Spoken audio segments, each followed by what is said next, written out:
Advocate Terry Motau SC has finally spoken out about his surprise resignation as the chief evidence leader from the Madlanga Commission of Inquiry into alleged police corruption and criminal cartels, citing deep concerns about the commission's structure and administration. His departure, which has fueled weeks of speculation, comes just days after proceedings were suspended due to the ill health of key witness, Crime Intelligence Boss Lieutenant General Dumisani Kumalo. In an interview with Radio 702 on Thursday, Motau revealed that he had in fact submitted his resignation on 11 September, long before Kumalo's health setback, following what he described as prolonged toing and froing with the Commission's leadership, and said this was neither sudden nor emotional. Things did not go according to plan. There were unforeseen issues in my path that made it impossible for me to add value to the Commission. At the center of the Motau's misgivings was the Commission's opaque financial framework, drawing parallels with the Zondo Commission, which ballooned past 1 billion rand and left some legal professionals unpaid. Motau warned that history was repeating itself, and said government announced a 147 million rand budget for a task of this magnitude is not much. Without clear budget line items, you cannot responsibly allocate tasks or avoid previous missteps. He stressed, however, that his resignation was not about personal remuneration, and so taking up this role was an act of service. I took a massive pay cut willingly. I call these matters love for country issues. Pressed on whether he felt sidelined within the Commission's hierarchy, Motau chose his words carefully and said, when you come on board to offer your expertise and you can't get answers on basics like task allocations or budget usage, it becomes a concern. The lack of transparency, he suggested, made it impossible to lead effectively. Motau's exit has amplified doubts about the Commission's ability to deliver on its ambitious mandate within President Cyril Ramaphosa's promised timeline. While voicing confidence in the remaining legal team, he issued a sobering warning. Unless the Commission fixes its administrative cracks, it risks falling into the same traps that hobbled previous inquiries. And said, my hope is that my resignation highlights how serious these issues are. This Commission is vital to restoring public trust in the criminal justice system. Reflecting on the evidence already presented, Motau admitted the revelations were deeply disturbing, and said the connections and tentacles revealed so far shocking. But as I said from the outset, it's not about what is said, it's about what can be proven. Despite walking away, Motau insisted his faith in the process remains intact, and said, I came into this with confidence, and I still believe if evidence is backed by institutions respond, the Commission can help this country turn a corner. Meanwhile, the Madlanga Commission of Inquiry has not responded to whether it had contacted South Africa's late ambassador to France, Nathi Mthethwa, to testify before the inquiry before his sudden death in Paris.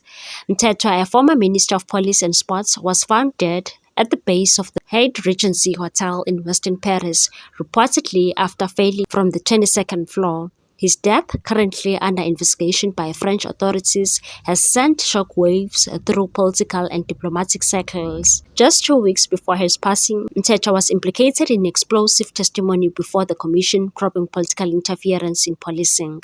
KwaZulu-Natal Police Commissioner Lieutenant Nhlanhla Mkhwanazi accused Mthethwa of obstructing justice during his tenure as a police minister in 2011.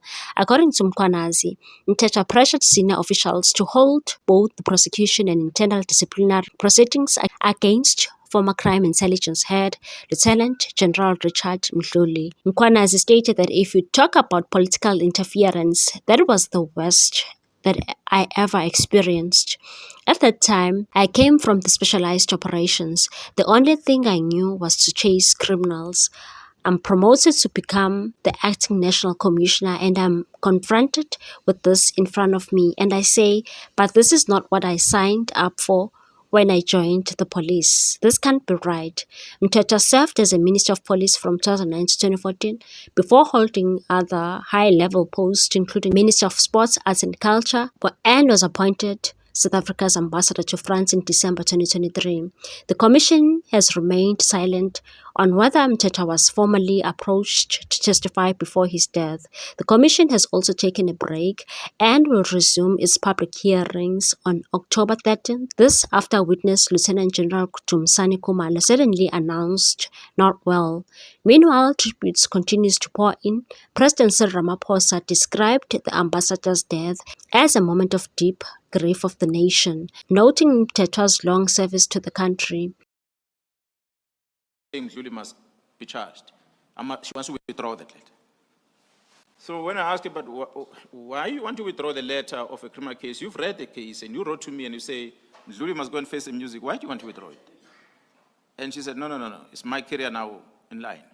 So I need to withdraw that. I made a wrong decision. I should not have said Mdluli must be charged, which means she charged the wrong people in the higher echelon of maybe within the police structures or in government that did not want Mdluli to be charged. And I refused to come back and withdraw the letter. And then I received a phone call from the Minister of Police, Nathi Mthethwa, commissioners. I went to his residence in Waterkloof.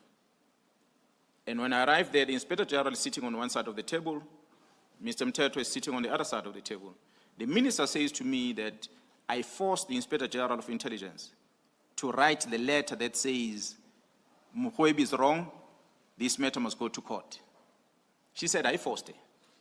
Then I told her, I said, no, Minister, Advocate Khateb is an old woman. She's an advocate. How can I point a gun at her and force her to write a letter? Besides, when this letter was written in her office, and she actually is not the author of the letter. The author of the letter is Advocate Jay Govender, who is an experienced prosecutor person who's working in that office.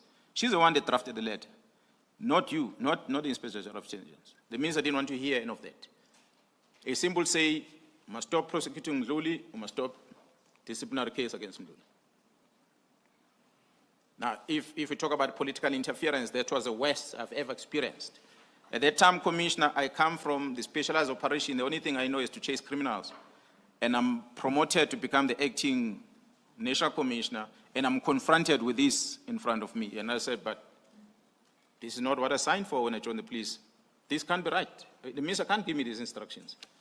Then I said to the minister, Minister, maybe you brought me into this position and you thought you were going to use me as a pawn because perhaps of my age or whatever, but you are wrong. I'm not going to do that. This